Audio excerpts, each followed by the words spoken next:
In front of me is INFINIX Note 30 VIP, and today I would like to show you how you can check a password saved in Google Passwords Manager. First of all, go into Settings and scroll to choose Users and Accounts.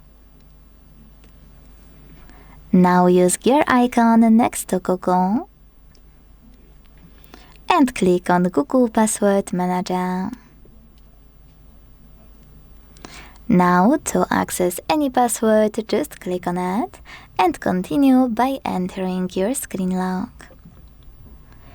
Then, tap on this eye icon right next to your password to make it visible, or if it's too long, select Edit and check it here.